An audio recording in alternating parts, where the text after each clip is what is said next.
Well, it might seem mildly far-fetched, but not entirely, because Rome, like America, was an imperial republic, had a senate, had a capital, and I think the key point of comparison is that politics in Rome was not primarily about policy, it was about style, and I think that's where the parallel with Trump is so interesting, because the conventional style in Roman politics was that you would side with the establishment way of doing things, you would articulate opinions that had been expressed down the centuries.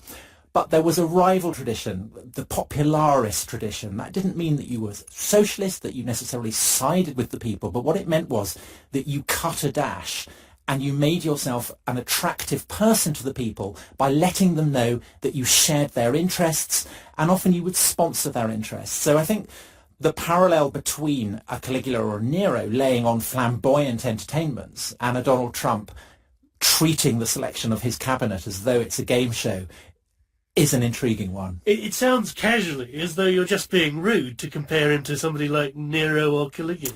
Well, the thing about Nero and Caligula, of course, is that their histories were written by their enemies. They consciously set out to insult and offend the establishment, rather in the way that Trump rode roughshod over first the Republican establishment and then liberal opinion as expressed by, say, the New York Times.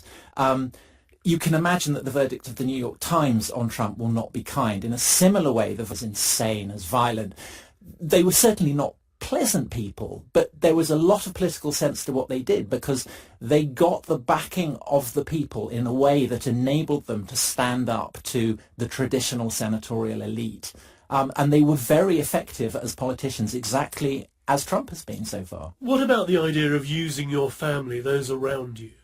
That is impeccably Roman. The whole Roman political system depended on patronage, and the Latin word patronus gives us the English word patron, but it also gives us the Italian word padrone, and there is a slight whiff, I think, of the mafia about maybe Donald Trump's enthusiasm for using his own family members, people he particularly trusts.